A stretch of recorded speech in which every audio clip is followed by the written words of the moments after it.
दोस्तों, मैं शैलेंद्र सिंह, आप सभी को मेरा प्रणाम।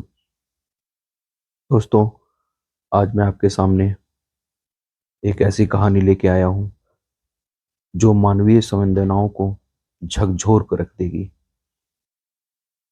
इस कहानी का शीर्षक है सर्दी की एक रात। आइए कहानी शुरू करते हैं। मैं थक हार कर काम से घर वापस जा रहा था। कार में शीशे बंद होते हुए भी जाने कहां से ठंडी ठंडी हवा अंदर आ रही थी। मैं उस सुराख को ढूंढने की कोशिश करने लगा, पर नाकामयाब रहा। कड़ाके की ठंड में आधे घंटे की ड्राइव के बाद मैं घर पहुंचा। रात के 12 बज चुके थे। मैं घर के बाहर कार से आवाज देने लगा। बहुत देर हॉर्न भी बजाया। शायद सब सो चुके थे। 10 मिनट बाद खुद ही उतरकर गेट खोला। सर्द रात के सन्नाटे में मेरे जूतों की आवाज साफ सुनी जा सकती थी।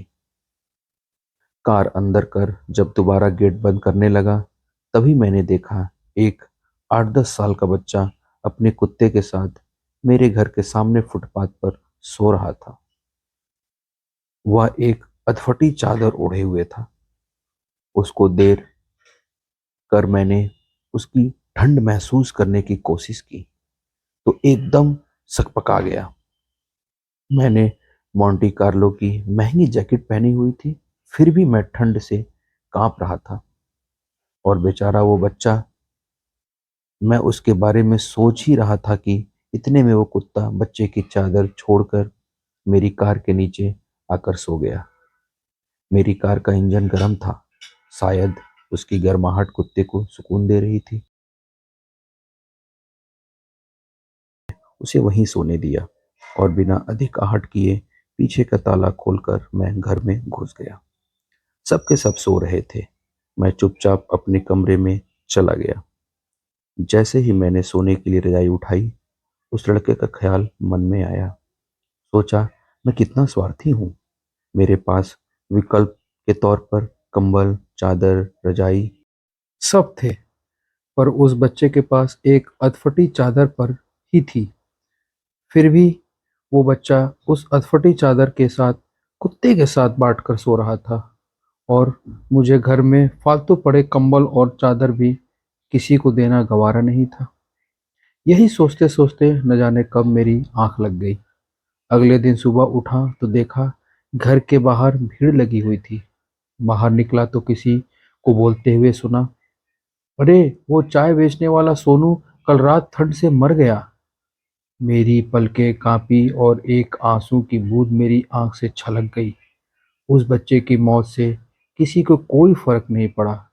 बस वो कुत्ता अपने नन्हे दोस्त के बगल में गुमसुम बैठा था, मानो उसे उठाने की कोशिश कर रहा हो।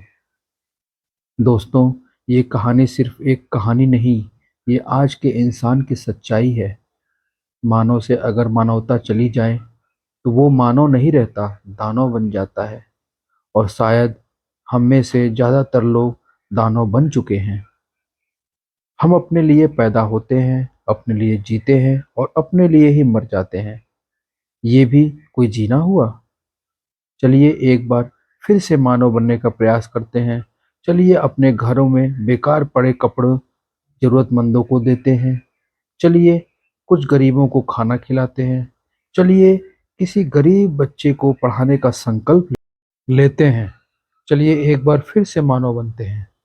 दोस्तों, इस कहानी से आज आपको बहुत बड़ी सीख मिली होगी। धन्यवाद।